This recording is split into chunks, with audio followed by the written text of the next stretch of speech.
BLUELOCK's Itoshi Sae is probably the most interesting character in the series, being one of the best players we've seen, but also one of the most mysterious players we've seen. A prodigy, part of the new generation 11, and a failed dream to become a striker turned him into one of the best midfielders we have seen in the series. On top of that, his rivalry and relationship with one of the main characters, his brother Itoshi Rin, makes Sae such an interesting character with so many different questions to ask. How did such a promising player get crushed so badly that he changed his dream?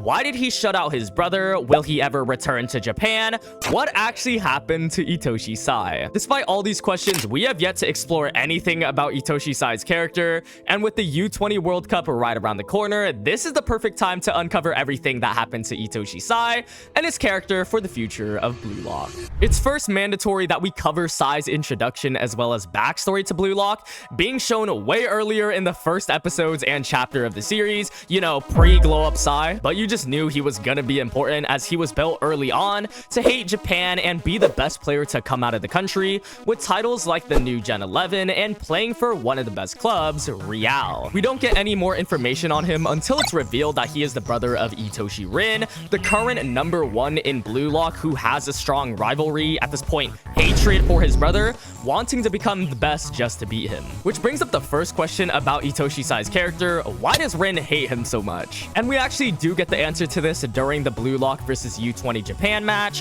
where we get their first face-off and a look into their backstories. Back then, Sae was the only one who played football until Rin interfered with a game, in which Sae asked his brother to play with him and become the best alongside him. Before, both of them were amazing players aiming for the best and second best striker spots, which led to Sae getting an invitation to play in Spain for Real, the club he's currently in. And after 4 years, they finally reunite back in Japan, but immediately you can tell something is off with Sae, who changes his dream from being the best striker to the best midfielder. Rin obviously doesn't like the idea of changing their shared dream together and gets on the verge of giving up on football because of it, but Sae responds by telling Rin not to use him as an excuse to play. Not gonna lie, this was way more harsh. Sae was out of pocket for saying stuff like this, but this causes Rin to want to destroy his brother's dream for all that happened before. We really quickly needed to get that backstory out of the way, as we're gonna reference that constantly for this theory. But anyways, we get the answer for why Itoshi Rin hates his brother, but the real question is, why did Sae do this in the first place? The night snow moment, or this reveal, also brings up a few other questions on why Sae even changed his dream from becoming the best striker to the best midfielder, and who was responsible for this in the first place. During those 4 years, something or someone must have humbled him so much that he doesn't even believe his dream is achievable anymore. And that's the main question of Itoshi Sae's character: what caused him to change like this? But digging up a lot of evidence, I think I found the exact reasons why, and it has to do with something we just learned about. We do have to go into manga spoilers for this theory because this is a very complicated topic with so many different things affecting it. So for my personal theory, I'm gonna give you guys the step-by-step, really simplifying it for y'all. And when I mean complicated, I mean very complicated, because we're gonna be jumping back and forth from backstories to present day to theories, but trust me, I'm gonna make it easy to follow for everyone. The first thing we have to analyze is Sae coming back to Japan. During the night snow moment, this was super important. You see, there was multiple subtle things that Sae said during his backstory that makes a lot of sense on why he gave up being a striker. The first and biggest thing would be him saying that the world is huge and that there are players way better than him. This dialogue is why people say that Sae got his dreams crushed by some player who was just insanely good, changing his goal after realizing he can't do it. Players like Leonardo Luna from the World 5, who knew about Itoshi Sae, is a huge candidate for someone who humbled him because it's completely in line with his character. A player from Spain who's also in Real, someone who doesn't respect Japan, and overall disrespectful player who wants to crush upcoming talent. He fills almost all the requirements for crushing Sae's dream. The only hole in this theory is that Luna is 27 in BLUELOCK, so he's Unk status. Why would he be playing against Sae, especially because Sae is in the youth team? But the main point is that Itoshi Sae went overseas and had a realization that there are other players better than him. That's the first thing out of the way. The second thing we have to talk about relates exactly to this, but we have to jump all the way to the most recent chapters where we learn about both geniuses and talented learners. learners. The genius and talented learner information we just got revealed tells us so much about Sae's character and why he changed. A quick reminder though, that geniuses are players that are more naturally skilled. Players like Loki is a good example with his god speed, and talented learners are players that use logic since they're not as gifted. Players like Isagi are a good example. That's a very short way to put it, but when you think about Sae and where he fits between a genius and a talented learner, it's pretty obvious he leans more towards a talented learner. His playstyle revolves around being calculating, taking the most efficient way to win. It exactly fits in with the logic part. Knowing this, my belief is that when Sae went to Spain, not only did he realize other players are better than him, he found out about geniuses and talented learners by himself and realized the Spain players were geniuses and he himself was a talented learner. These geniuses are obviously naturally gifted players. Again, someone like Loki comes to mind in terms of actual blue lock, but in Spain there was probably someone who is naturally gifted for the striker position, maybe having an overpowered weapon that allowed them to score.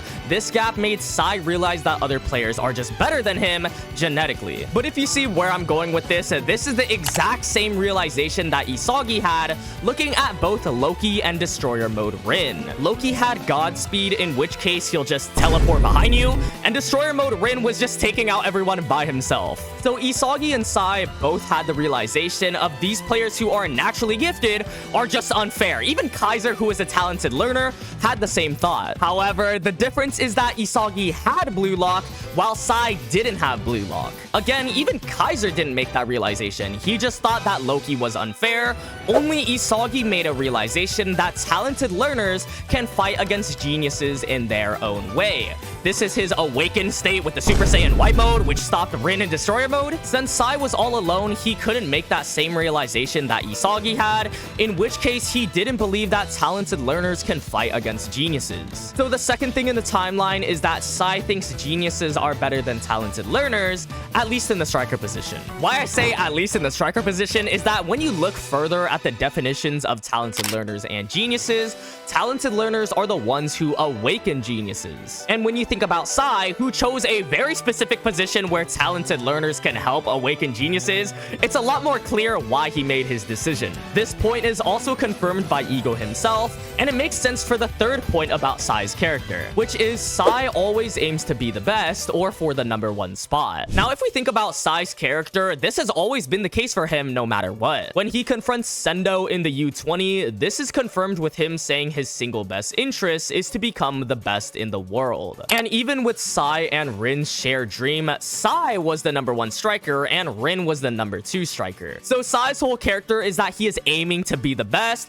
It's a good mentality, but when you factor in his realization of #2, what we just covered, geniuses will always be better than talented learners, he cannot reach that #1 spot as a striker because he doesn't believe himself as a genius or got outshined by someone who was a genius. Again, the player or players that quote-unquote crushed Sae's dream. But remember, the definition of talented learners is being able to bring out geniuses, and since Sae knew about this and knew he himself was a talented learner, he switched to a position that allowed him to do so, which of course was the midfielder. Since midfielders in Blue Lock tend to be talented learners, he can still reach his dream and goal of being the #1 player, just now as the #1 midfielder instead of a striker. Because again, Sae at this point believes you have to be a genius to be the #1 striker, and since he is a talented learner, he moved to a position that favors talented learners so he can still reach his goal of being #1. This is further confirmed when Sae tells Rin he's gonna be a midfielder. Rin responds by asking him anything else other than #1 striker is meaningless, even if it's the best in the world. In which Sae responds saying that's something someone ignorant of the world would say. Obviously, because Sae went to Spain and realized the whole genius talented learner thing we just talked about, it's the reason why he's responding to Rin like this. Because Sae made the only move he could, moving to a different position so he can still reach his goal of being the #1. And his approach to being the #1 midfielder is again directly in line with what a talented learner does. They bring out out geniuses plays like how he did with Shido in the U20. And the reason why Sae looks so down in the night snow moment is because his original dream failed. He realized he can't do it. He got humbled by the unfair geniuses of Spain. So now we know everything about Sae's decision to switch to midfielder. He first went to Spain and then got humbled, learned about geniuses and talented learners and how he himself is a talented learner. Realized geniuses are better than talented learners, at least in the striker compartment, because they might just have unfair weapons. And since Sae always wants to be number one and he is a talented learner, he moved to midfielder, which he can reach the number one in. However, there is one big elephant in the room that we haven't addressed yet that is just as important. Why is Sae shutting out Rin? This is the final thing we need to cover to really wrap up this mystery that is Itoshi Sae's character, and I think it's way more simpler than we think. We're still gonna have to use the rewind machine a little bit here and go back to Rin and Sae's backstory via a flashback. This happens during PXG, where we learn about Rin and the origins of his destroyer mode, which is pretty much to put his life on the line, destroying others. Sae was here during this moment and actually recognized this, as well as his signature tongue sticking out. And I think at this moment, Sae realized that Rin had something he didn't have. Rin was a genius. Unlike how Sae was a talented learner, playing more logically, Rin naturally had the gifts to be a genius, and it seems like Sae knew about this before, even recognizing Rin's destroyer mode during the U20. And I guess we're stating the obvious because Rin has been stated to be a genius in the current match about 9,000 times, but the important part is that Sae recognized this a long time ago, and this is exactly why he shut Rin out. Because when we go back to the Night Snow moment, he tells Rin that he could be the number one striker while he becomes the number one midfielder. So he actually believes that Rin can become the number one striker because he has the genius abilities to do so, unlike himself. As well as with Sae as a talented learner in the midfielder department, he could bring out Rin's genius just like how a talented learner does. You see how almost all the dots are connecting now, but the reason why this plan fails is because Rin was going to give up on playing football because he was only playing for their shared dream of becoming a number one and number two striker. And since Sae obviously can't relive that dream with him anymore due to what he learned in Spain, I believe Sae faked shutting out Rin so that he instead gives him motivation. Because Rin would have gave up anyways, but he still had the genius talents to reach the top of the striker world. And when you look even further at Rin's ego and destroyer mode, he works better under pressure, he works better with an enemy. So that's why all of Sae's moves in this manga are essentially to make Rin an even better player with his ego, saying that Isagi will become the person to change Japan, giving Rin an excuse to challenge Isagi, telling him if he's stuck on being his brother, he won't surpass him. All of Sae's actions are to awaken Rin's ego because he realized it a long time ago. Rin had the potential to become the number one striker, while he didn't. Basically a tough love situation to the extreme. Sae disowned Rin as a brother, but he did that to give him all the motivation to become the number one striker and essentially keep Rin's ego alive. Alright, just wanted to summarize it for y'all really quickly. Again, that is the simplest theory I can really give, so it's easy to follow. I know it could be confusing, but that's the best way I could do it. Again, this is just a theory. I think Sae is an amazing character for the series, and I can't wait to see more of him. Eventually in the World Cup, I don't think he'll play for Japan in the U20. Anyways, let me know your thoughts on Itoshi Sae, what you think happened. If you made it to the end though, thank you guys so much for watching, and I'll see you guys in the next one.